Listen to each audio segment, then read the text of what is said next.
परम पिता का नमन करते हैं और आप सभी लोगों को नमन करते हुए आइए ईश्वर के गुणानुवाद करते हैं।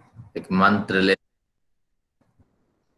अग्ने नय सुपथा, इस मंत्र का आज पाठ करते हैं।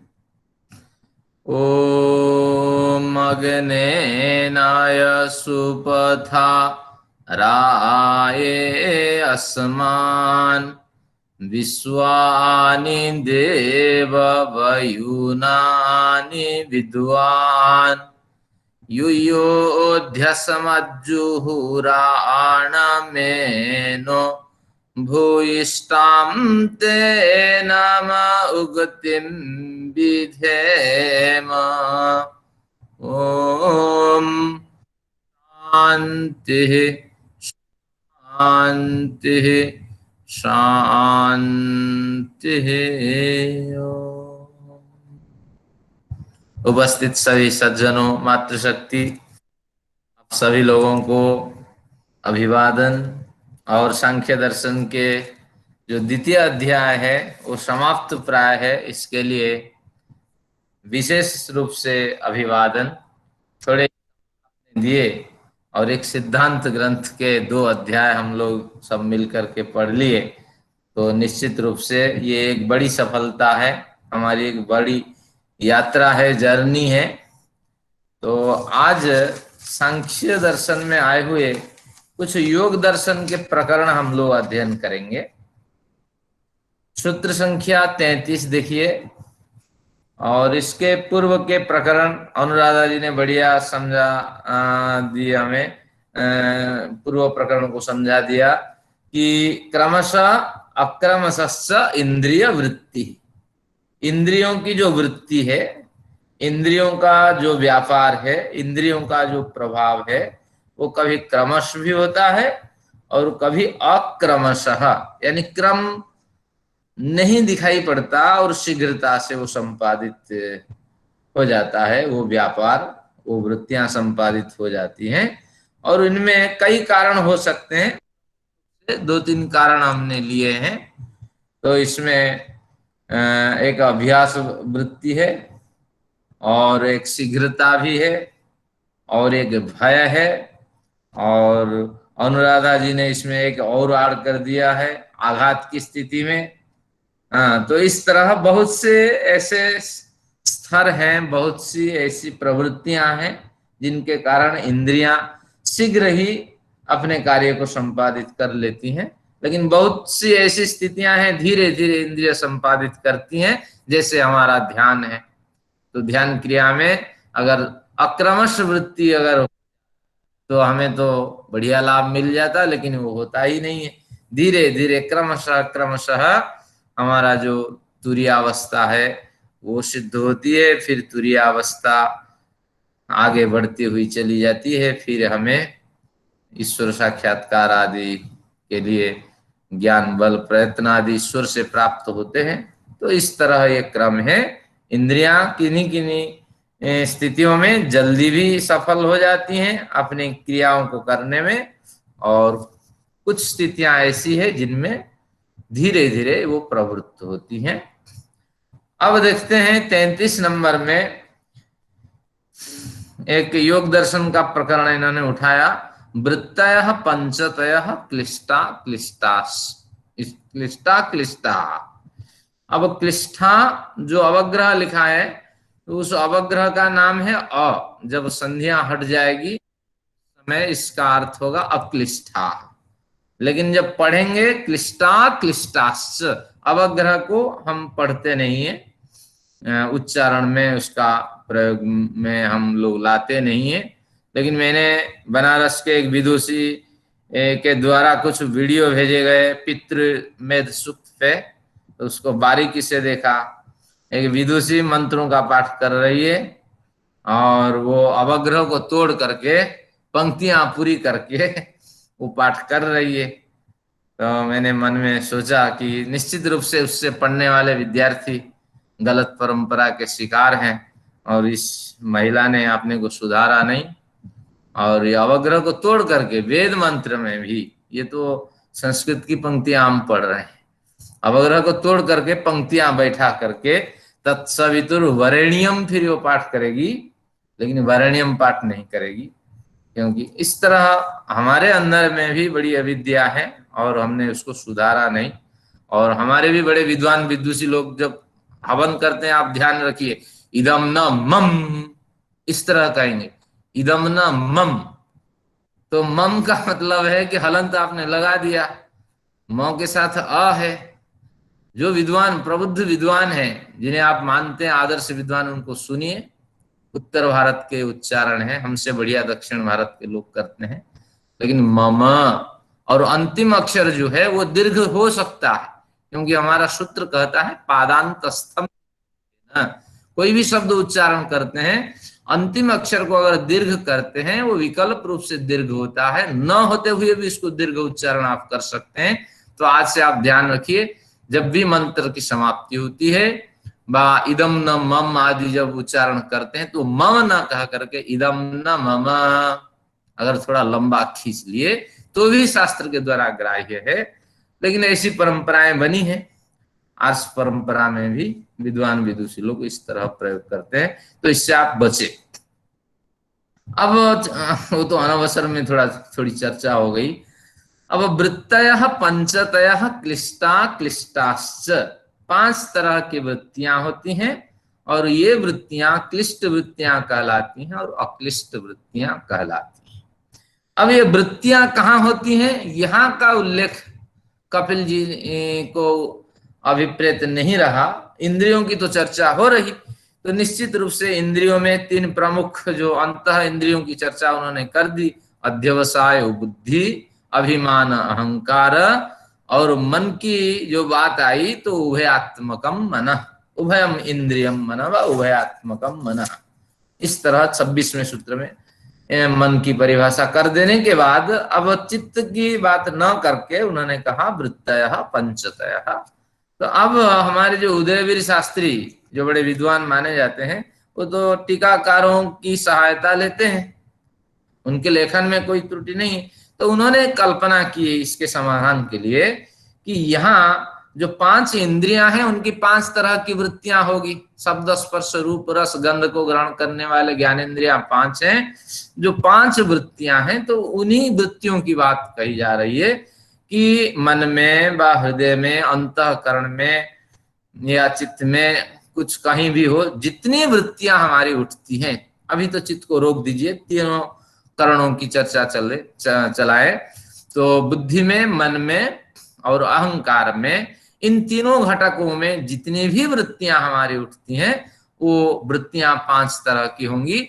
शब्द होगी, स्पर्श होगी, रूप होगी, शब्द होगा, स्पर्श होगा, रूप होगा, रस होगा या गंध होगा, इस तरह कुछ इनका स्वरूप होगा, ये वृत्तियां होगी। इस तरह उदयवीर कहा करके उन्होंने कहते हैं कि वास्तविक रूप से यही अर्थ होना चाहिए। अब हमारे टीकाकार होते हैं और भी, जैसे ब्रह्म मुनि है, अभी ये तो जगदीश्वरानंद स्पष्ट ही लिख रहे हैं कि इनको पसंद ही नहीं है कि इस तरह वृत्तियों का 5 विभाग करना। और ये जो जगदीश्वरानंद दे रहे हैं, ये योग दर्शन का दे रहे हैं। तत्वतः ये जो उदयवीर जी के सिद्धांत वो घटित नहीं होगा। मुझे किसी की हत्या करनी, तो हत्या करने वाली जो वृत्ति है, शब्द स्पर्श रूप रस गंध, इन 5 में किसमें जानी है बताइए? अब कहीं नहीं मिलना। हाँ, मुझे किसी को अपमानित करना, मन में विचार उठा है, तो ये वृत्तियां कहाँ जाएंगी? तो इस तरह ये गौर से देखने से, या मुझे मेडिटेशन करना है, ये वृत्ति उठ रही है मन में, तो अब ये 5 में शब्द स्पर्श रूप रस गंध किसमें जाना है? तो तत्वतः यह नहीं है, टीकाकार में भ्रांति हो जाती है, बड़े से बड़े टीकाकार भी भ्रांति के शिकार होते हैं, तो उदयवीर जी को छोड़ देते हैं। अब तात्पर्य ये हुआ, भले ही उन्होंने यहाँ चित्त वृत्ति की बात ना कही हो, योग चित्त वृत्ति की चर्चा हुई है, और वही चित्त वृत्ति यहाँ ग्राह्य है, और योग और सांख्य में एक रूपता होने के कारण उन्हीं के विषय को यहाँ टीकाकारों ने प्रस्तुत किया, भले ही उल्लेख न किया हो। जैसे कि विवाद उठता है, वेदों में परमात्मा का तो कहीं उल्लेख नहीं है, आत्मा इस तरह मिला करके ऋषियों ने कहीं प्रयोग किया ही नहीं। तो ऋषियों को परमात्मा का कंसेप्ट पता ही नहीं था। अगर इस तरह कोई बालक जैसा प्रश्न उठाए तो जिस तरह निराधार है, क्यों? क्योंकि उन्होंने परमेश्वर को प्रतिभाषित करने के लिए हजारों विशेषण दिए हैं। वो अव्यय है, अनंत है, अदृश्य है, अग्राह्य है, अव्यपदेश्य है। हाँ, जैसे हमारे विक्रांति जी कहते हैं सर्वांतर्यामी है। हाँ, जैसे मैं कहता हूँ सर्वव्यापक है। तो इतने उदाहरण दिए, कोई जरूरी थोड़ी है कि राजा की आज्ञा है कि परमात्मा कहेंगे तो कंसेप्ट क्लियर होगा, तब नहीं क्लियर होगा। तो इस दृष्टि से कहीं ना कहीं उनको लगाव था। तो उन्होंने उल्लेख, चित्त का उल्लेख न करते हुए, क्यों लगाव था आगे मैं क्लियर करूंगा, क्योंकि सिद्धांत तो उन्होंने बना दिया। वो सिद्धांत जो है इंद्रियों, 13 इंद्रियों के साथ समेट जाता है। तो अब चित्त को जोड़ेंगे तो 14 इंद्रियों की कल्पना करनी पड़ेगी। तो इसीलिए आगे ये सूत्र आने वाला है त्रयोदशकम करणम, उसमें स्पष्ट करूंगा। तो इसलिए वो गौण रूप से ये चर्चा चला देते हैं कि वृत्तयः पंचतयः, 5 तरह की वृत्तियां होती है। तो अब हम एक इसका समाधान कर सकते हैं अगर बुद्धि को मानते हैं, और आखिर में इस प्रकरण के अंत में कहेंगे बुद्धि ही प्रमुख कारण है। तो इसलिए बुद्धि का एक भेद है, चित्त बुद्धि का एक भेद है। तो इस तरह अगर मान लें तो समाधान हो गया। तो निर्णय जब करे बुद्धि उस समय उसका नाम बुद्धि है, और जब निर्णय के लिए सहायता उसके ऑफिस से सहायता लेनी हो तो उस समय चित्त का नामकरण हो जाए। तो इसलिए बुद्धि का दोष तरह आपको मान के चलना पड़ेगा। बल्कि इस तरह एक समाधान हम प्रस्तुत कर सकते हैं। निर्णय तो यही है, उन्होंने चित्त की बात उठाई। वृत्तयः पंचतयः, चित्त में हर पल, हर घड़ी, हर घंटे, हर मिनट और हर मुहूर्त में वृत्तियां उठती रहती हैं। कुछ वृत्तियां जल्दी शांत हो जाती हैं, कुछ दीर्घ काल तक रहती हैं। तो इन वृत्तियों को हम कभी गिन नहीं सकते, लेकिन ये वृत्तियां कम से कम 5 श्रेणियों में विभाजित हो सकती हैं। तो ये 5 श्रेणियां क्या है आगे पढ़ेंगे।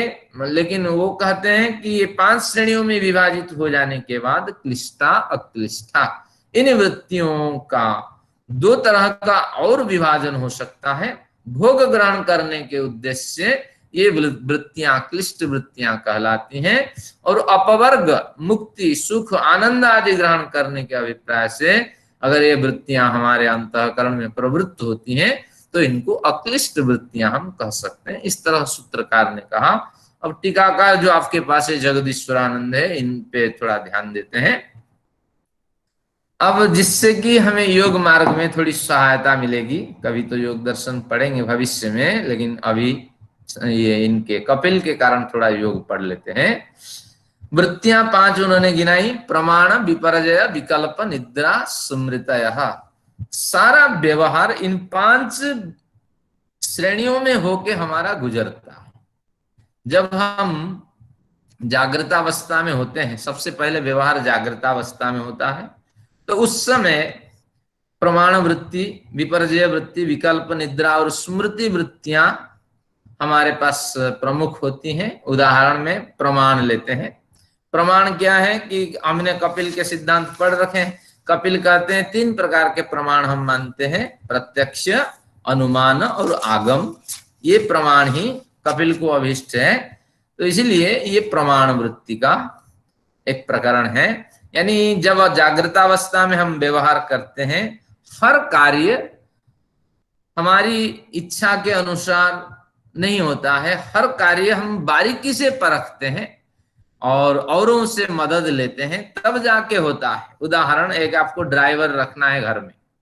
अगर ड्राइवर रखना है, ड्राइवर से आपने देख लिया, उसके लाइसेंस देख लिया, उसकी कागजात देख ली और आपका विश्वास हो गया, और तुरंत आप उसके गाड़ी में बैठ करके अपनी गाड़ी में उसको ड्राइवरिंग करने के लिए आदेश दे के अगर निकल जाएंगे तो खतरा हो सकता है। उसको 15 दिन, माह भर पहले ट्रेनिंग के तौर पे रखा जाए, देखा जाए। जो उसके साथ सवारी बन के गया है उससे जांच परख लीजिए कि बढ़िया चलाता है नहीं, क्या क्या इसके साथ आता है, पुलिस वेरिफिकेशन करा लीजिए। तो ये सारा कुछ करने पर आप सुरक्षित यात्रा कर सकते हैं।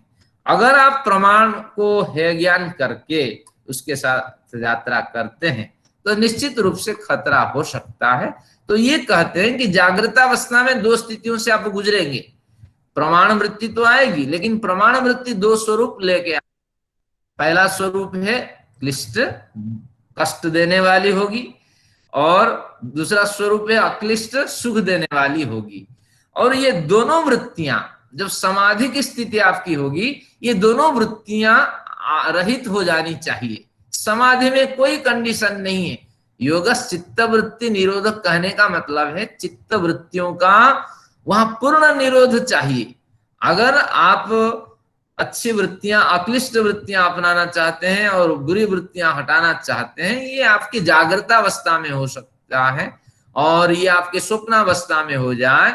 लेकिन ध्यान रखिए कि योग का कोई कंडीशन नहीं है कि इनका होना जरूरी है।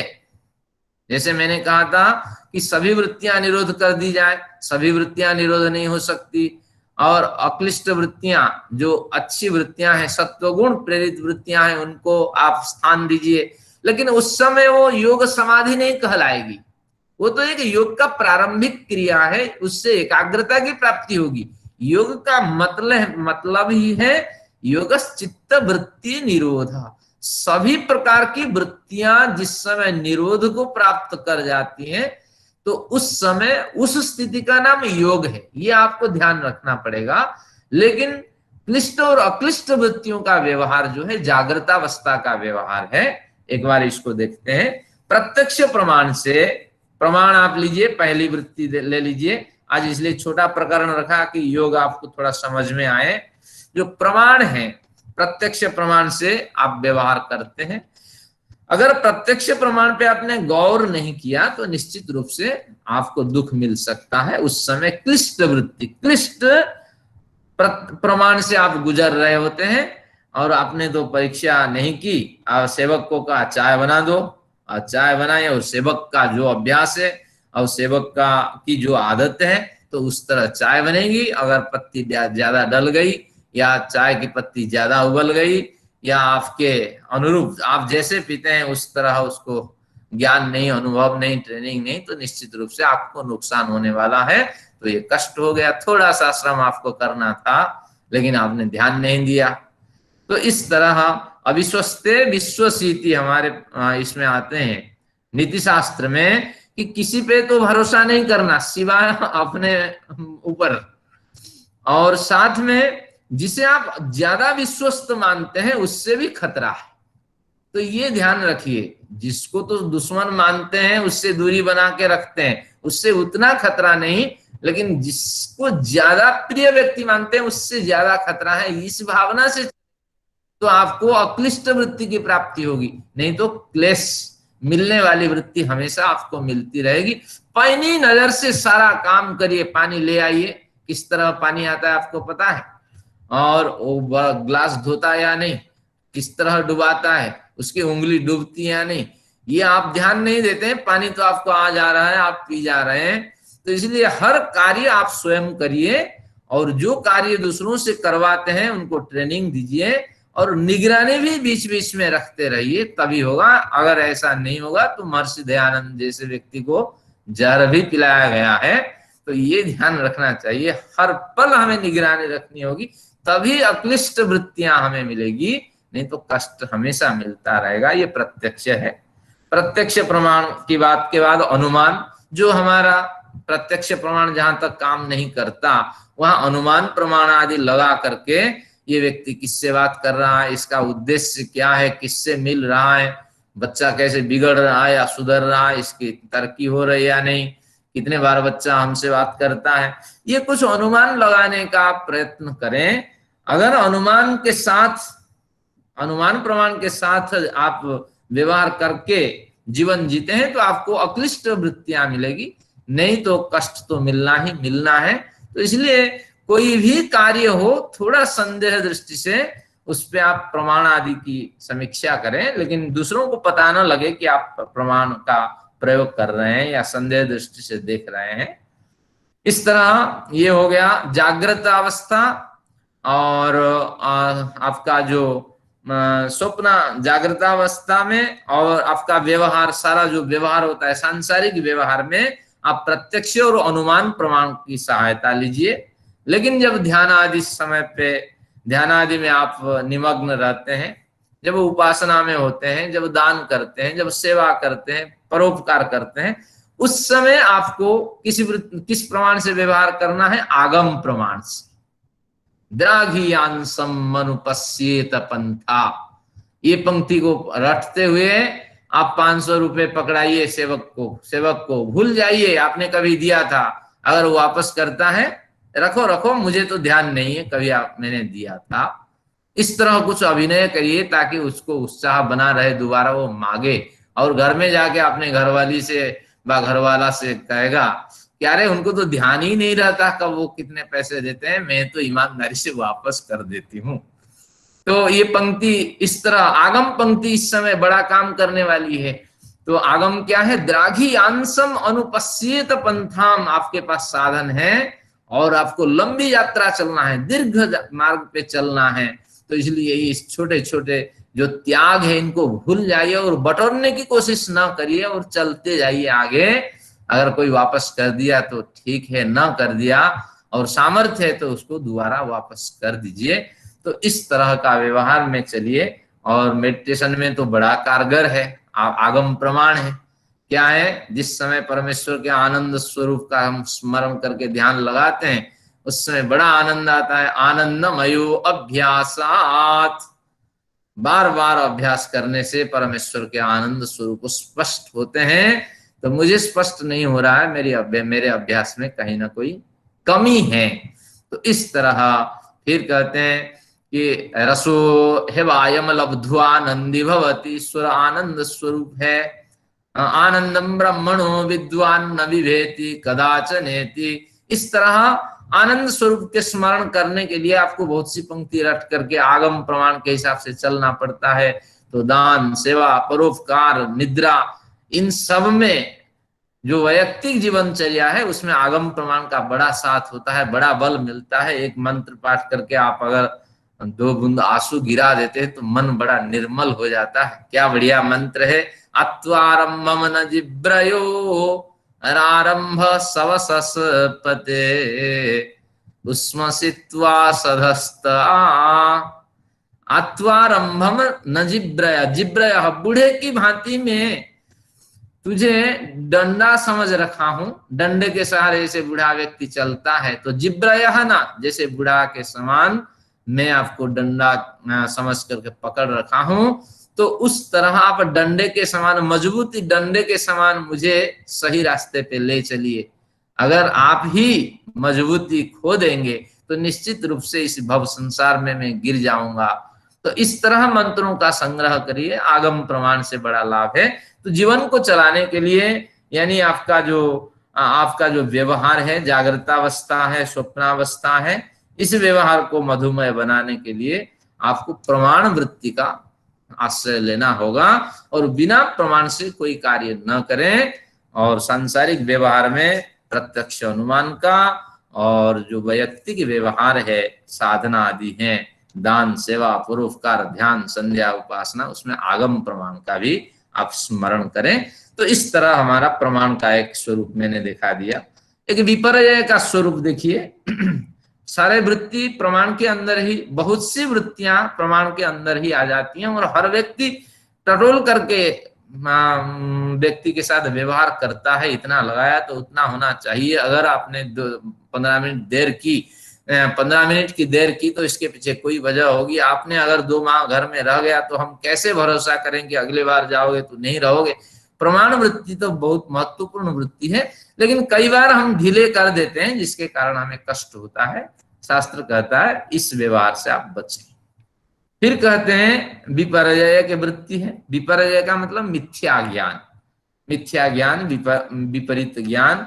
बहुत समय हम मिथ्या ज्ञान के शिकार होते हैं। मिथ्या ज्ञान का मतलब है, इसमें 4 सूत्र होते हैं मिथ्या ज्ञान के। क्या है मिथ्या ज्ञान का?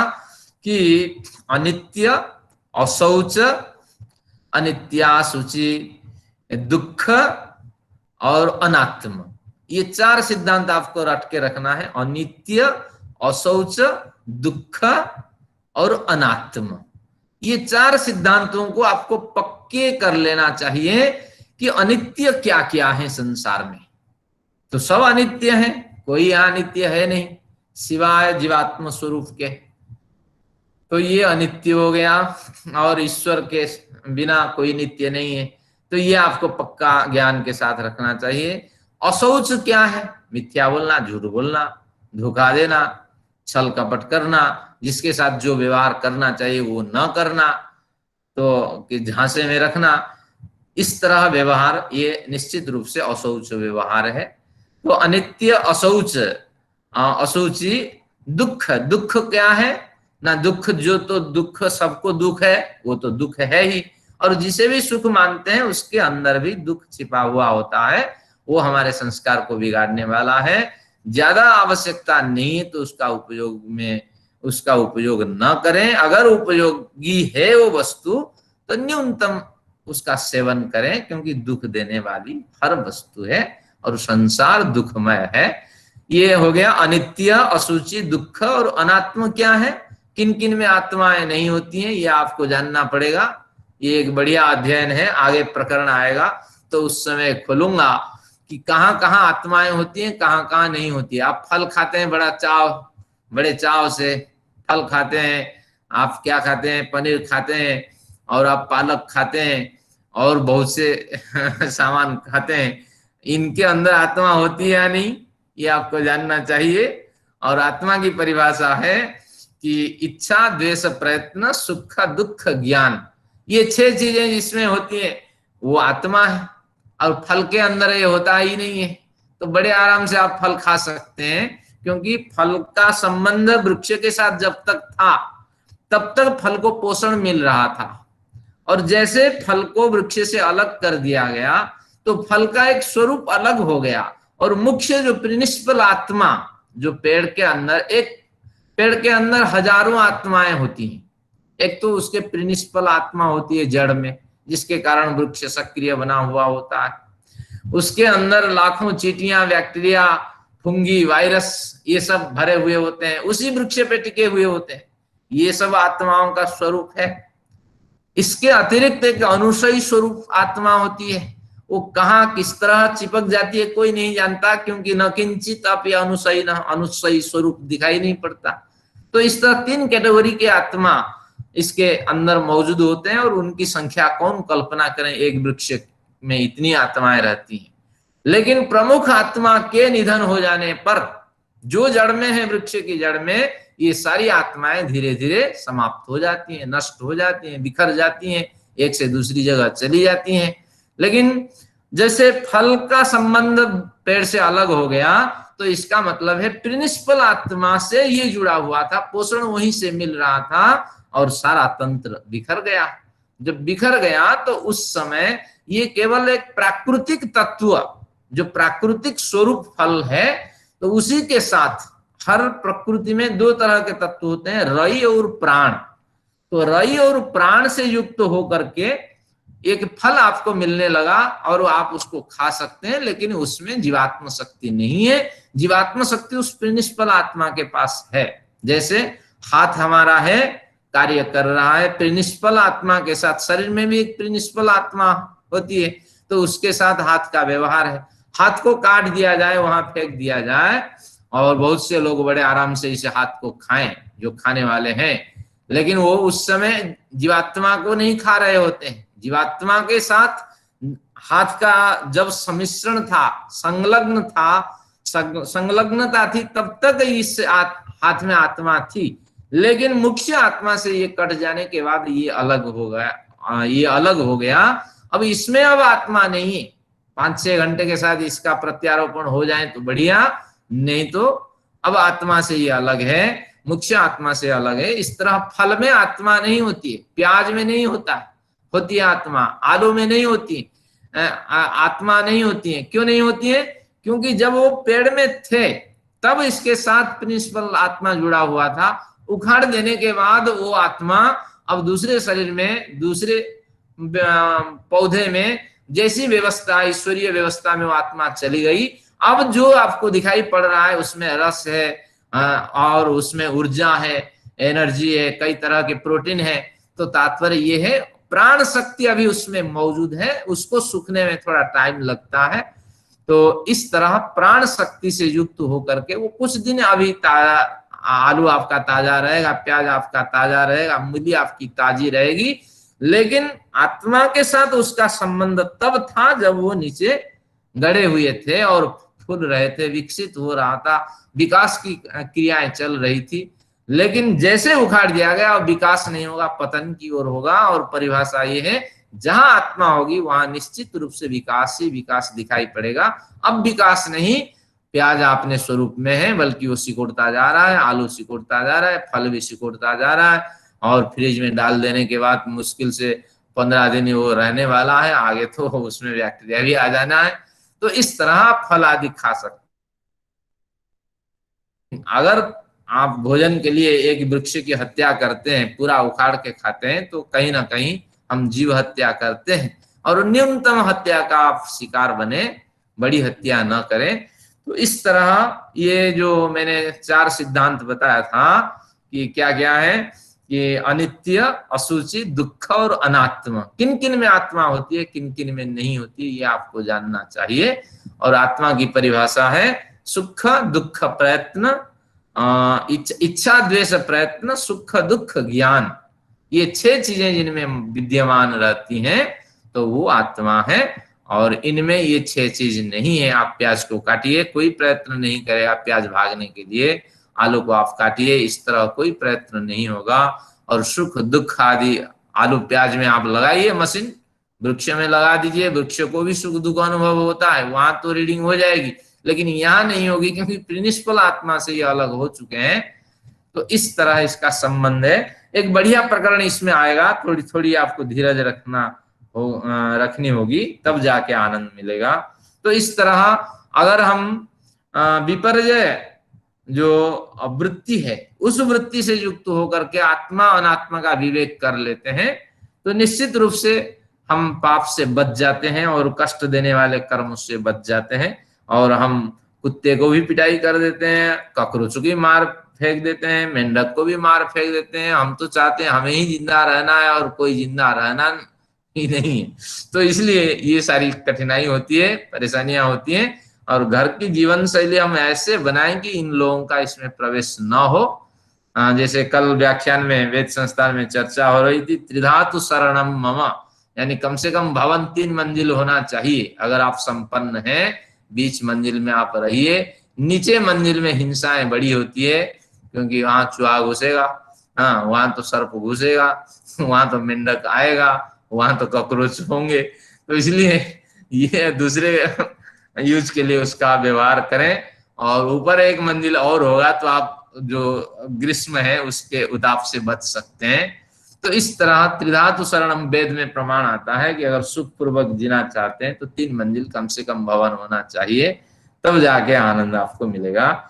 तो इस तरह ये कुछ अनावश्यक चर्चाएं हो गई।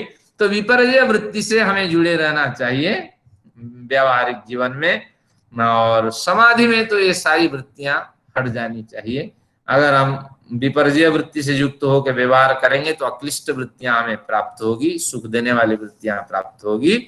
और विपर्जय वृत्ति को अगर आनाकानी कर देंगे, कुछ हो रहा है, जैसे कल मैं उदाहरण दे रहा था, पकड़ लिया 150 केकड़े और 10 पैर तोड़ के फेंक दिया, जैसे कोई ये साग सब्जी है, जैसे कुछ जान ही नहीं है। तो इस तरह समाज में हमारे लोग हैं, और उनको पता नहीं लगता है, और भयंकर दुख वो उत्पन्न करते हैं और क्लेश देने वाली वृत्तियों से गुजरते हैं। और विकल्प एक वृत्ति है, विकल्प वृत्ति विशेष रूप से विक्रांत जी के लिए, आज विक्रांत जी अगर हैं तो उनके लिए ये समझना चाहिए विकल्प वृत्ति क्या है। विकल्प वृत्ति का मतलब है शब्द ज्ञानानुपाति वस्तु शून्यो विकल्प। इसमें क्या है कि शब्द में जैसे कहा गया है उस हिसाब से आप न चले, बल्कि उसमें शब्द में जैसे कहा गया उसके रहस्यों को जानने की कोशिश करें। इसको समझाते हैं, देवदत्त की गाय, एक उदाहरण ले लिया जाए। शब्द में कहा गया देवदत्त की गाय, गाय एक अलग पदार्थ है और देवदत्त एक अलग है, दोनों प्राणियों में भेद है। तो देवदत्त की गाय इसमें कोई हानि नहीं है, दोनों भिन्न भिन्न कथन है। लेकिन अगर कोई कहे पुरुष की चेतनता, पुरुष की चेतनता नित्य है, तो इस पदार्थ में क्या है, चेतनता का नाम ही पुरुष है, चेतनता के बिना पुरुष रह ही नहीं सकता, और पुरुष है तो चेतनता है। तो फिर ऐसा कथन क्यों होता है? क्योंकि कुछ सूत्र होते हैं हमारे संस्कृत में, वो कहता है अभेद में भेद का कथन। कभी कभी अभेद वस्तु में भेद का कथन हो जाता है, उसमें कोई भेद नहीं है, लेकिन व्यवहार में हम भेद का कथन करते हैं। तुलसीदास रामायण से एक पंक्ति लेते हैं, तुलसीदास कहते हैं, कहां प्रभा जाई कहां भानु विहाई, भानु यानी सूर्य, विहाई यानी त्याग कर, सूर्य को त्याग कर उसकी रोशनी कभी कहीं जा सकती है? तात्पर्य यह है कि सूर्य है तो उसकी रोशनी है, और रोशनी से सूर्य ही जाना जाता है, और रोशनी खत्म हो जाए सूर्य से तो सूर्य का अस्तित्व खत्म है। तो इस तरह चेतनता पुरुष को छोड़ के अलग नहीं रह सकती। तो उसी तरह अब हम थोड़ा योग पे उतर जाते हैं। परमेश्वर निराकार है, दिखाई नहीं पड़ता, आकार नहीं, तो इसलिए परमेश्वर उपासना के योग्य नहीं है। उनके जो आनंद गुण है वही उपासना के योग्य है। इस तरह कोई हट करे और कोई कहे कि ईश्वर के जो सामर्थ्य है, जन्म देना, पालन करना और संहार करना, तो वही गुण ही, वही सामर्थ्य ही उपासना के योग्य है। ईश्वर के जो अनंत ज्ञान है वही उपासना के योग्य है, लेकिन ईश्वर कोई उपासना के योग्य नहीं है, ईश्वर कोई सत्ता नहीं है, और गुण के माध्यम से ईश्वर को हम जानते हैं। इस तरह कोई कहे तो निश्चित रूप से वो विकल्प वृत्ति से पीड़ित है, क्योंकि वो वास्तविक रहस्य को नहीं समझ रहा है। ये इन तीनों गुणों के मिल जाने से ईश्वर के स्वरूप उभर आता है। एक गुण के कथन कर देने से, सर्वज्ञ अगर कह दिया तो ईश्वर के सभी गुण आ गए। जो सर्वज्ञ है वो सर्वव्यापक है, वही सर्वांतरयामी है। विक्रांत जी ने एक प्रश्न कर दिया था कि कहीं कोई प्रश्न था, तो मैंने तिल में तेल की भांति ईश्वर सर्वव्यापक होने से सृष्टि चलती रहती है। तो उन्होंने वहां एक टिप्पणी कर दी थी कि निश्चित रूप से यहाँ सर्वव्यापक न कहकर सर्वांतरयामी कहना चाहिए। तो विक्रांत जी ये सिद्धांत कह रहा है कि ये विकल्प वृत्ति है, क्योंकि जो सर्वव्यापक है उसी में तो सर्वांतरयामी है। सर्व अगर लगा, सर्वज्ञ है वही तो सर्वांतरयामी है। तो इस तरह अगर भेद करते हैं तो फिर गुणों की ओर हमारी श्रद्धा जाती है, ईश्वर की ओर श्रद्धा नहीं जाती है, भटकने का इसमें डर बना रहता है। तो इसलिए ये शास्त्र हमें सिद्धांत देता है कि कभी लिख न चलिए, शब्द में ऐसे कहा है या शास्त्रों में प्रमाण ऐसे कहा है, ऐसे लिख न चलिए, और अंतःकरण में समीक्षा करें, उस हिसाब से चलिए। कई बार होता है कि हम ध्यान नहीं दे पाते हैं और शास्त्रों में ही बह जाते हैं। जैसे शास्त्र में कहा दिवा स्वप्नम स्वप्नम वर्ज्यम, दिन में सोना निश्चित रूप से त्याज्य है। इसलिए एक प्रवाद चलता है, दिवा स्वप्न, दिन के स्वप्न देख रहे हो क्या? तो दिन के स्वप्न देखना निरर्थक है, ये कहना का तात्पर्य है। लेकिन हमारी परंपरा में चली है। लेकिन संत विनोबा भावे को पढ़िए, उन्होंने समीक्षा करके लिखी है। बात क्या लिखी है कि वृद्धावस्था में अवसर के समय पे अगर दिन में आप घंटे सो जाते हैं तो जितना आनंद मिलता है, तो उतना आनंद, उतनी ताकत और किसी अवस्था में नहीं मिलने वाली है। तो ये अवस्था विशेष को लक्ष्य करके और उस समय की स्थिति को लक्ष्य करके ये कहा गया था कि दिन में सोना नहीं चाहिए, लेकिन ये सर्वजनग्राह्य नहीं। अगर आप विकल्प वृत्ति से पीड़ित होंगे कि हमें दिन में नहीं सोना है, केवल रात में सोना है, ये कभी संभव ही नहीं होगा। रात को आपको कपिल के म्यूजिक शो आएगा और कई तरह के शो आएंगे, खतरों के खिलाड़ी आएंगे, इसको भी देखने की इच्छा। दिन में भी आप नहीं सोए हैं और वृद्धावस्था है और मौत तो सामने दिखाई पड़ रही है, अगर स्लीप डिसऑर्डर हो जाए तो निश्चित रूप से स्वास्थ्य हानि है। तो इसलिए आपको ध्यान रखना पड़ेगा और आपकी परिवेश के हिसाब से, और आपको विकल्प वृत्ति का चयन करके व्यवहार करना चाहिए। तो इस तरह, जैसे मैंने एक प्रोफेसर को देखा, वेद के एक प्रोफेसर रहे मेरे समय पे, तो वो कहते थे एक बार आकर के व्याख्यान में बड़ी सी सभा हो रही थी। कहे कि मैं रात को 2 बजे आया, और 2 बजे आया, खाना खाते खाते मुझे खाना खाते बच्चों से बात करते करते 3 बज गया, मैं सो गया। लेकिन नींद मेरी बिल्कुल 4 बजे खुल गई और मैं संध्या में बैठ गया, और तब से फिर मैं काम में लग गया। तो उस समय तो हम वाह वाह प्रोफेसर कह रहे थे, लेकिन जब हम शास्त्र अध्ययन करने लगे, पढ़ने लगे, तो हम भी सोचने लगे ये विकल्प वृत्ति से पीड़ित है। कोई शास्त्र का सिद्धांत ऐसा नहीं है कि शरीर के साथ खिलवाड़ करो और 3 बजे सो जाओ, 4 बजे नहा धो करके फिर आप संध्या पूजन करो, क्योंकि शास्त्र कहता है ब्रह्म मुहूर्त में ही करना चाहिए। ये स्वास्थ्य की हानि है, और स्वास्थ्य के प्रति अगर अत्याचार करते हैं तो ये पाप ही है। तो इसलिए आज आज जब उनके बात को याद करते हैं तो मैं समझता हूँ विकल्प वृत्ति से वो पीड़ित हैं। शास्त्रों को समझने में टाइम लगता है, तो इसलिए उनको क्या करना चाहिए, उस दिन देर में संध्या करते। काल का अतिक्रमण हो गया ना, क्रिया का तो अतिक्रमण नहीं हुआ। ये मीमांसा सूत्र से अपरिचित थे। फिर हम जब शास्त्र पढ़े, मीमांसा स्पष्ट कहता है अगर आप देर में सोते हैं, जीवन शैली बदल गई है, काल का अतिक्रमण कर लीजिए, कोई ब्राह्म मुहूर्त नहीं, कुछ नहीं, 8 घंटे कंप्लीट निद्रा लेकर के आप जागिए, लेकिन क्रिया का आप विलोप ना करें, क्रियाएं चलती रहनी चाहिए आपके रूटीन के हिसाब से। ये शास्त्र का सिद्धांत है, लेकिन उनका कथन अविस्मरणीय है।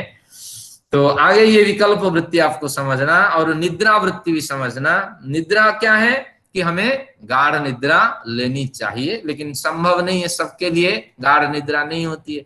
अगर आपका वैदिक साहित्य में स्वाध्याय नहीं होता है या कुछ पढ़ते लिखते नहीं है, तो माइंड आपका थकता नहीं है। और साथ में शरीर में अगर व्यायाम आदि नहीं करते हैं, वृद्धावस्था में संभव नहीं हो पाता है, तो इसलिए शरीर भी नहीं थकता। और सैर नहीं करते हैं, घूमते हैं, शास्त्र में कहा गया कि वृद्ध व्यक्तियों को व्यायाम में कम रुचि और सैर में, यानी इधर उधर थोड़ा टहलने में ज्यादा रुचि रखनी चाहिए, क्योंकि अवस्था के हिसाब से शरीर की रक्षा प्रमुख धर्म है। हमारे दत्तात्रेय के सिद्धांत है कि शरीर जैसा दूसरा कोई मित्र नहीं है, और शरीर आरंभ में मिलता है और अंत में साथ छोड़ता है, और सारे रिश्ते नाते पहले से छोड़ जाते हैं। सारे मित्र, हमारे बहुत से मित्र जा चुके हैं, तो इसलिए शरीर जैसा मित्र कोई नहीं है, और उसकी रक्षा ये प्रमुख धर्म है। तो इसलिए ये कहता है, निद्रा वृत्ति का सिद्धांत है कि आपको कहीं ना कहीं शरीर को थकाना पड़ेगा और मस्तिष्क को थकाना पड़ेगा। जिस दिन संख्या दर्शन की कक्षा होती है, नए विचार आप सुनते हैं, तो बढ़िया निद्रा आती होगी, ये ध्यान रखना चाहिए। तो इस तरह कुछ ना कुछ निश्चित रूप से अध्ययन होना चाहिए। घर में आप वही किताब पढ़ते हैं, लेकिन एक व्यक्ति को बैठा करके जब सुनते हैं कि दबाव पड़ता है, तो उससे मस्तिष्क में क्रियाशीलता बढ़ती है, आयु भी बढ़ती है, कोरोना जैसे भयंकर बीमारी भाग जाती है। तो इसलिए ये ध्यान रखिए, निद्रा भी एक बढ़िया वृत्ति है। और जैसे अवस्था बढ़ जाती है, निद्रा कम होती है। जैसे आपकी आयु के जितने लोग मुझे दिखाई पड़ रहे हैं, शास्त्र कहता है, विज्ञान हमारा कहता है 4 घंटे से ज्यादा निद्रा किसी को नहीं होती है। तो ऐसी स्थिति में क्या करनी चाहिए? शास्त्र तो कहता है 8 घंटे आपको सोना ही है, क्योंकि अगर आप योग करना चाहते हैं 8 घंटे आपको सोना ही है, लेकिन 4 घंटे गाढ़ निद्रा में सो जाइए। बाकी जो अनिद्रा की अवस्था है, उस समय परमेश्वर का चिंतन करिए, सांसारिक विषय को हटा दीजिए और सकारात्मक विचार का चिंतन करिए, सात्विक वृत्ति का चिंतन करिए, परमेश्वर कैसे आनंद स्वरूप हैं, और आगम प्रमाण की सहारा लीजिए। बार बार मन में इसको दोहराइए, और मन को बोर्डम बनाने में कोई देर नहीं है। मन अगर नहीं चाहता सोने के लिए, तो जब आप जिन विचारों से बार बार मन को उबाते हैं, उन्हीं विचारों को उठाइए और मन तुरंत सो जाएगा। तो और न भी हो तो आपको उतने पीरियड आपको सोना ही है। बैटरी जैसे चार्ज होता ही है, होती है, तो उस तरह आपको चार्ज रखना है, चार्जेबल की स्टेजेस में आपको रहना है। और निद्रा नहीं हो रही, जल्दी उठ करके आप नहा धो करके अध्ययन आदि करते हैं, ये कहीं ना कहीं आपको नुकसान होना है। और आप ये भी कर सकते हैं, अगर निद्रा नहीं हो रही है, सुबह है तो उठ करके थोड़ा आप क्या करिए, जल्दी उठ करके मेडिटेशन आदि कर लीजिए, दिन में भी थोड़ा सो जाइए, लेकिन ध्यान रखिए 8 घंटे की औसत से हमारा सारा कार्यक्रम होता है, इमोशंस आदि क्लियर होते हैं।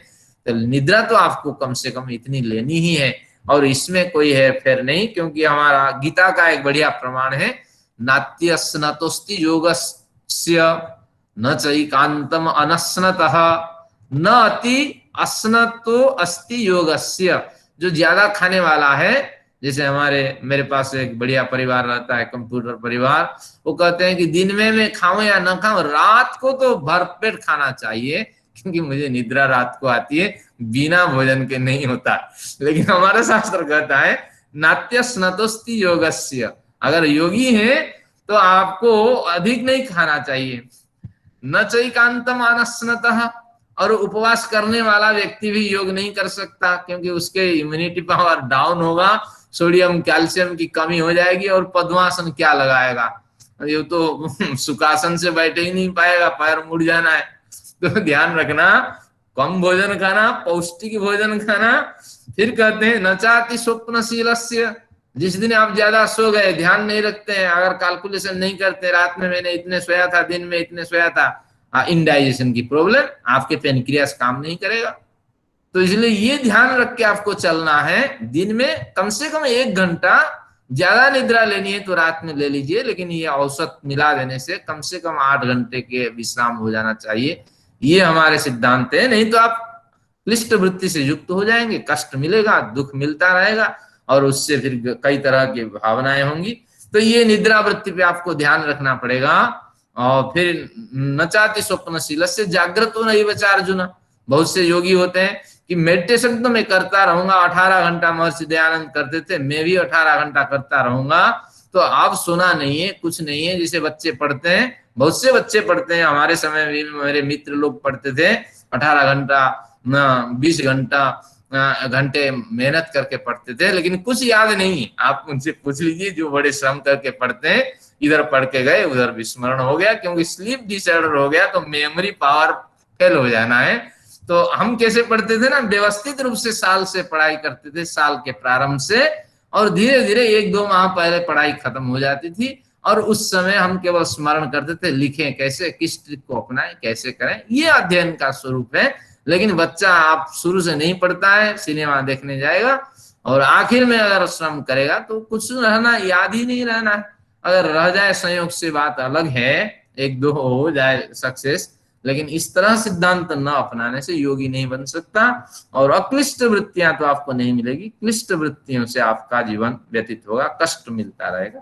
स्मृति पे भी एक चर्चा कर लेते हैं। स्मृति शब्द का अर्थ है कि अनुभूत विषय असंप्रमोश स्मृति। बहुत से विषय हम पढ़ते हैं, हमारी कोशिश रहती है कि ये भूल न जाए, इसी को हम स्मृति कहते हैं। ये भी 2 स्वरूप प्रदान करने वाली है, एक तो क्लिष्ट कष्ट भी देने वाली स्मृति होती है, और कष्ट न देने वाली स्मृति होती है। तो क्या है कि जिन विषयों को आप बार बार मनन करते हैं, जिन विषयों पे आपकी रुचि है, कुछ ऐसे मंत्र आप ले लीजिए उदाहरण के रूप में, ऐसे विचारों को आप ले लीजिए, बार बार एक कॉपी में नोट करके, सारा तो याद नहीं होगा, आयु के हिसाब से विस्मरण भी होगा, लेकिन जिनका बार बार मनन चिंतन करते हैं वो बार बार आपको याद आते रहेंगे, क्योंकि स्मृतियों में संस्कार के रूप में वो स्वाभाविक वृत्तियां बन करके उभर जाएंगी। तो इसलिए इनको आप बार बार अभ्यास में लीजिए। और बहुत सी स्मृतियां ऐसी है, अगर आप नियमित रूप से मेडिटेशन करते हैं, निर्दिष्ट समय पे करते हैं, तो बाहरी स्मृतियां नहीं आएगी। भले ही बाहर लड़ाई है, आपके कोई प्रियजन मर गया, कुछ भी हुआ, और निर्धारित समय पे आप मेडिटेशन करते हैं, तो उनसे आप व्यथित नहीं होंगे। तो स्मृति वृत्ति का मतलब है कि बाहर से हमारे साथ घट रही घटनाओं की स्मृति न आए, और जिस समय हम परमेश्वर का स्मरण करते हैं उस समय वो स्मरण हमें हो जाए, वो मंत्र हमें स्मरण में आ जाए, वो पंक्ति स्मरण में आ जाए, वो विचार स्मरण में आ जाए। तो इसलिए स्मृति वृत्ति का भी बहुत बड़ा महत्व है। ये जो चर्चाएं हुई है, प्रमाण, विपर्जय, विकल्प, निद्रा, स्मृति, शास्त्रकार कहते हैं जागृतावस्था में इनको आप, इनके जो कष्ट देने वाला स्वरूप है, इनको आप हटा दीजिए, और जो सुख देने वाला स्वरूप है, आत्मा के लिए जो अनुकूल है, उस स्वरूप से व्यवहार करिए। लेकिन समाधि अवस्था में चित्तवृत्ति निरोध, सभी प्रकार की चित्तवृत्तियों को निरोध करने का प्रयत्न करिए, तब जाकर के योग आपका सधेगा और आप योगी बनेंगे। अगर बीच बीच में आप आंख बंद कर रखें, हाँ, जैसे हमारे यहाँ होते हैं, बढ़िया उदाहरण आपके समक्ष है। और एक परिवार होता है, और 9:30 को ऑफिस से आना होता है, वो उठेंगे 9:15 में, तुरंत प्रेशर कुकर में चढ़ा देंगे दाल और सब्जी दो और आएंगे टॉयलेट। और अगर उधर हुइसिल दे दिया, क्योंकि जल्दी तो चावल पक जाता है, और अगर एक दो हुइसिल दे दिया टॉयलेट छोड़ करके वो भागेगा उधर वो उसको उठाने के लिए प्रेशर कुकर। तो ये समझ में इस तरह लोगों की वृत्तियां हैं। और मैंने कहा भैया आधा घंटा पहले उठ जाओ, क्योंकि मैं तो देखता हूँ। तो कहते हैं नहीं नहीं, सोने के लिए रात को मैंने पर्याप्त भोजन किया, मेरा टाइम है, इस हिसाब से मुझे चलना है, मुझे अपने हिसाब से चलने दीजिए। ये बढ़िया उदाहरण मैंने दिया। तो तात्पर्य ये हुआ कि योग के साथ समझौता नहीं, सारी वृत्तियों को आपको हटाना होता है। तो इस तरह ये बढ़िया 33 नंबर सूत्र हमारा अध्ययन हो गया। तो अब आते हैं हम 34 नंबर सूत्र पे। तन्निवृत्ताभुपशांतोपरागः स्वस्थः। अरे एक सूत्र में हम ढेर हो गए, तो संभवतः अगले बार ये अध्याय पूरा होगा। तन्निवृत्ताभुपशांतोपरागः स्वस्थः। स्वस्थः को समझते हैं, स्वस्थ का मतलब है हेल्दी बना रहना, लेकिन यहां स्वस्थ का यौगिक अर्थ लेंगे सुजमा स्थ, सो जमा स्थ, सो लेंगे सो जमा स्थ। सो यानी अपने में, स्थ यानी स्थित होना। अपने में जब हम स्थित हो जाते हैं तब हम स्वस्थ कहलाते हैं। और किस समय हम अपने में स्थित हो जाते हैं? न तन्निवृत्तौ उपशांतो पराग, तन्निवृत्तौ, तन्निवृत्तौ तेसाम निवृत्तौ। उन वृत्तियों के, किनके? जो 5 चित्त की वृत्तियों की चर्चा हुई थी कि प्रमाण विपर्जय विकल्प निद्रा स्मृति, इन 5 वृत्तियों की निवृत्ति हो जाने पर, तन्निवृत्तौ, इनके दोनों स्वरूप की निवृत्ति हो जाने पर उपशांत उपराग। उपराग शब्द का अर्थ है कि विषय के प्रभाव से रहित हो जाना। उपराग यानी विषय का प्रभाव, उपशांत रहित हो जाना। तो क्लेश देने वाली और अक्लेश देने वाली 5 तरह की वृत्तियों की निवृत्ति हो जाने पर विषय के प्रभाव से रहित हो जाने वाले पुरुष की जो अपने स्वरूप में स्थिति, जो अपने स्वरूप में अवस्थान, अपने स्वरूप में स्थित होने की प्रवृत्ति देखी जाती है, वह पुरुष जब अपने स्वरूप में स्थित हो जाता है तो उस स्थिति का नाम स्वस्थ स्थिति है, यानी अपने आत्मा में स्थित होने की स्थिति है। और उसी को हम योग कहते हैं। और यहाँ स्वस्थ के ऊपर एरो लगा करके लिख दीजिए योग। इसी स्वस्थ का नाम ही योग है। योग चित्तवृत्ति निरोध का जो अर्थ है, शब्दांतर में यानी भिन्न शब्द में उन्होंने वही कहा कि सारी वृत्तियां, जो 5 तरह की वृत्तियां हैं, उनके उपशांत हो जाने पर, सांसारिक विषयों से, उन वृत्तियों से उपशांति प्राप्त हो जाने पर साधक जब अपने आत्मा के स्वरूप में स्थित हो जाता है तो उस समय स्थिति को स्वस्थ स्थिति कहते हैं। अपने स्वरूप में स्थित होने की स्थिति का नाम है कि योग में स्थित हो जाना है। तो योग और समाधि, इन दोनों में बड़ा भेद है। और योग हम सब प्रतिदिन मेडिटेशन करते हैं, ये योग कहलाते हैं, लेकिन समाधि वाला योग नहीं है। जिस समय ये 5 तरह की वृत्तियों के 2 स्वरूप, क्लिष्ट और अक्लिष्ट स्वरूप, विनाश को प्राप्त हो जाते हैं, तो उस समय वो योग समाधि कहलाता है। तो इसलिए हमें समाधि वाले योग चाहिए, और ये सामान्य योग से हमें कोई बड़ी सफलता नहीं मिलने वाली है। योग दर्शन में भी एक सूत्र आता है इसी संदर्भ में, तदा द्रष्टु स्वरूपे अवस्थानम। दृष्टा के स्वरूप में उस समय जो साधक है, देखने वाला, जो ईश्वर को देखने का संकल्प करके मेडिटेशन में प्रवृत्त हो रहा होता है, तो वो व्यक्ति अपने स्वरूप में स्थित हो जाता है और अपने स्वरूप के अंतराल में, उसके डायमेंशन में परमेश्वर के स्वरूप का भी साक्षात्कार कर लेता है। तो सांख्य और योग कैसे आपस में मिले हुए हैं देखिए। और लोग बड़ा भेद कर देते हैं कि नहीं नहीं, सांख्य फलाना मानता है, योग फलाना मानता है, ऐसा कुछ नहीं है। अब हमारे पास जो 4 मिनट है उनमें एक सूत्र जा सकता है। आज हमारे आनंद मैडम जी ने इसकी व्याख्या भी कर दी है। कुसुमा वत्स मणि ही, जैसे स्फटिक मणि फूल के संपर्क में रंग बिरंग भासती है और फूल के हटने से स्वरूपतः शुद्ध रहती है, वैसे ही इंद्रिय वृत्तियों के शांत हो जाने पर आत्मा अपने स्वरूप में स्थित हो जाता है। जब कोई वृत्तियां अंदर से उठती ही नहीं है तो उस समय कुछ समय तो अंधकार की स्थिति सी महसूस होती है, प्रारंभिक मेडिटेशन करने वाले जानते हैं, लेकिन बार बार प्रयत्न करने से और वो अवधि बढ़ जाती है और ईश्वरीय दिव्य प्रेरणाओं के कारण बहुत से स्वरूप स्पष्ट होते हैं। आप आगम प्रमाण का उसमें मनन करते हैं, चिंतन करते हैं, तो फिर उस समय बड़ा आनंद आपको आता है और ईश्वर के प्रयत्न से, उनकी करुणा से, उनके आशीर्वाद से हमें जीवात्मा का साक्षात्कार होता है और उसी के डायमेंशन में परमेश्वर का भी साक्षात्कार होता है। अब अगला सूत्र ले सकते हैं, पुरुषार्थम करण भवो अपि अदृष्टोल्लासाद। पुरुषार्थम करणोद्भवो अपि अदृष्टोल्लासात।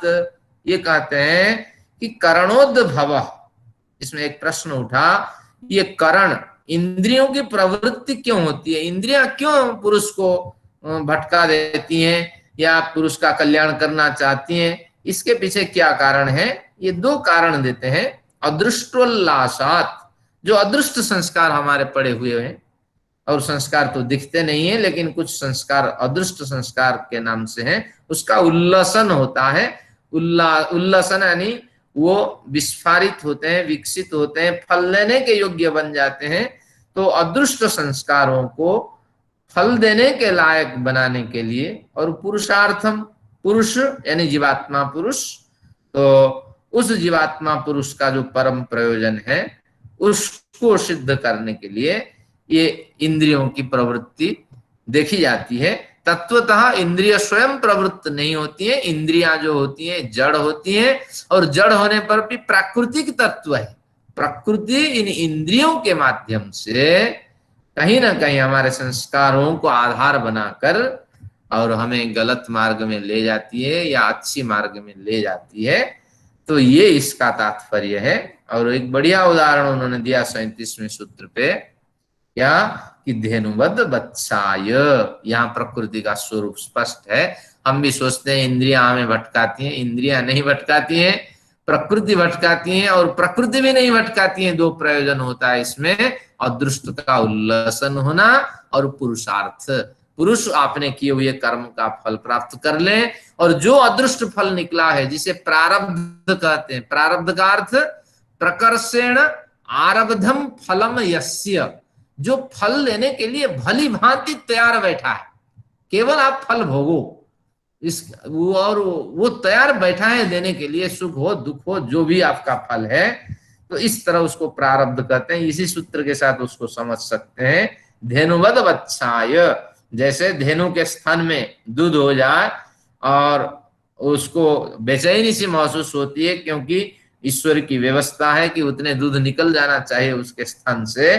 तो इसलिए हिंदू लोग तर्क देते हैं कि बछड़ा तो पूरा धेनु के दूध पी नहीं सकता, तो बछड़े के उच्छिष्ट के रूप में जो है हम उतना ही ग्रहण करते हैं। वास्तविक यही होता है, एक जर्सी गाय होती है 20 लीटर दूध देगी, अब कितना बच्चा पिएगा? 2-4 लीटर पीने के बाद बच्चा चुप हो जाएगा। अब उसको बीमारी तो पकड़नी है, और हमने उसको ऐसे बनाया, नस्ल उसका बदल दिया है कि वो दूध देने के लिए ही बिल्कुल तैयार है, तो इसलिए उससे हम व्यवसाय करते हैं।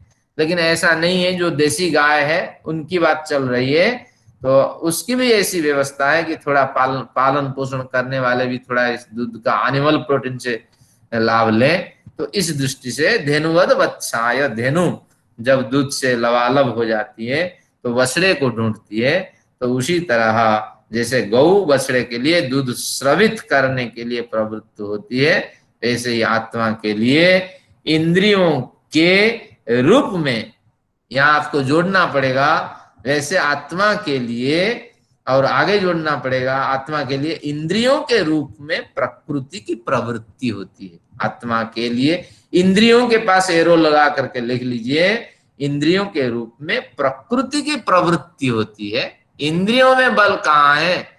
ईश्वर इससे जीवात्मा से ऊर्जा लेके क्रियाशील होती हैं और उनका स्वरूप प्रकृतिमय है। तो इसलिए आत्मा के लिए इंद्रियों के रूप में प्रकृति की प्रवृत्ति होती है और उसे भोग प्रदान करने के लिए कि जीवात्मा जो कमाए हैं वो भोग मिल जाए। सारा हिसाब किताब ईश्वरीय व्यवस्था के हिसाब से प्रकृति के हाथ में है और पुरुष को उसके अच्छी और बुरी जो भी दशा है उस दशा की ओर ले जाना है। तो इस तरह स्थिति है। तो आज प्रकृति हमारी टांग खींच ली कि आपको आज प्रकरण पूरा नहीं करना है, कल प्रकरण पूरा होगा अगले अध्ययन में, तो आप रुचि के साथ आइए और बढ़िया प्रकरण अब आएगा। और आखिर में बताएगा कि मन सभी इंद्रियों में प्रमुख है। फिर आगे बताएगा कि मन से भी बुद्धि प्रमुख है, इसलिए धियो यो न प्रचोदयात् का हमारे यहाँ पाठ होता है।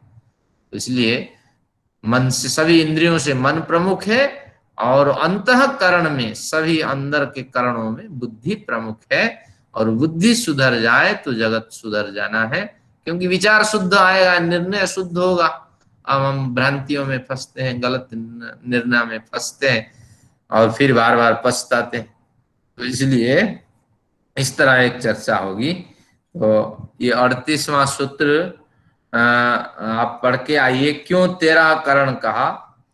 और या बोल देता हूं, क्योंकि मन बुद्धि चित्त अहंकार, ये जो 4 सिद्धांत है वो एक सिद्धांत को तो नहीं मानते हैं, अभी उसका उल्लेख नहीं किया उन्होंने। तो इसके पीछे तर्क है, 13 करण का जो उल्लेख है, तर्क है प्रकृति से महतत्व बना, महतत्व बुद्धि का स्वरूप, महतत्व से अहंकार बना, वो अहंकार का स्वरूप, जीवात्मा के अहंकार का स्वरूप। बुद्धि अहंकार होने के बाद फिर अहंकार से 16 करण बने, 5 तन्मात्राएं और 11 इंद्रिय, और उनमें मन प्रमुख है। तो मन को एक मान लिया करण। तो इस तरह महतत्व से बुद्धि, अहंकार से अहंकार और 11 इंद्रियों में मन, इस तरह 3 करण ये मान लिए गए और 10 इंद्रियां मान लिया गया, बस इंद्रियां मान ली गई। इस तरह 13 करण की चर्चा यहाँ हो गई। अब जो एक करण की और चर्चा होती, किसकी ना, ये चित्त की चर्चा होती, लेकिन उन्होंने सिद्धांत इस तरह बनाया नहीं। तो जब नहीं बनाए तो हम बुद्धि के एक भेद कर लेंगे और बुद्ध ज्ञान है, तो उसी भेद के अंदर चित्त को डाल देंगे, हमें कोई हानि नहीं है। और हम यहाँ तर्क देंगे कि बुद्धि के अंदर चित्त का समावेश हो जाता है संख्य सिद्धांत के हिसाब से। ऐसा नहीं कि कपिलाचार्य चित्त को नहीं मानता है, ये सिद्धांत आप आज से भूल जाइए, चित्त का बुद्धि में समावेश है। इस तरह चलिए व्याख्यान को यहीं समाप्त करते हैं और अगली बार आप सब आइए, द्वितीय अध्याय समाप्त करेंगे। कुछ प्रश्न भी उस समय रखेंगे क्योंकि कम अभी सूत्र बचे हैं, बड़ा आनंद आएगा। शांति पाठ करते हैं। ओम द्यौः शान्तिरन्तरिक्षं शान्तिः पृथिवी शान्तिरापः शान्तिरोषधयः शान्तिः वनस्पतयः शान्तिर्विश्वे देवाः शान्तिर्ब्रह्म शान्तिः सर्वं शान्तिः शान्तिरेव शान्तिः सामा शान्तिरेधि। ओम शान्तिः शान्तिः शान्तिः। ओम वैदिक अभिवादन आप सभी लोगों को सप्रेम नमस्ते। आप स्वस्थ रहिए, इस तरह मेरे साथ अध्ययन करते रहिए और दीर्घायु को प्राप्त करें।